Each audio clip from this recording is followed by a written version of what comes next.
সবাই কেমন আছেন? আশা করছি ভালো আছেন। তো আজকে আবার একটা নতুন মিনি ব্লগ নিয়ে চলে আসলাম। এখানে আমি একটা রেসিপি শেয়ার করছি, বাঁধাকপির পকোড়া। তো এই পকোড়া একটু অন্যভাবে করেছিলাম আমি, যেহেতু নিরামিষের দিন আজকে, তাই বাঁধাকপি জলের মধ্যে ভালো করে ধুয়ে নিয়ে কেটে নিয়ে তার মধ্যে নুন হলুদ দিয়ে জল দিয়ে আমি এটাকে এখন ভাপিয়ে নেব। এই কারণে আমি নুন হলুদটা ভালো করে জলের মধ্যে মিশিয়ে নিয়ে বাঁধাকপির সাথে মিশিয়ে নিলাম।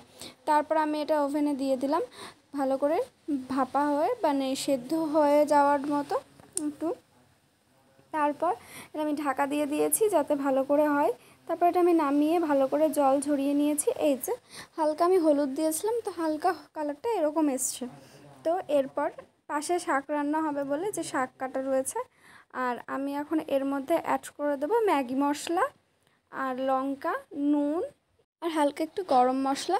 তো একটু ম্যাগি ফ্লেভারের আসবে পকোড়াগুলোর টেস্ট। তো আমি এই যে ভেজে নিয়েছি। আর খিচুড়ি হয়েছে, যেহেতু আজকে বৃষ্টি হচ্ছে তাই খিচুড়ি, পকোড়া আর এই যে পাঁপড় ভাজা। তো আমি খিচুড়ি আর পাঁপড় ভাজা নিয়ে নিয়েছি।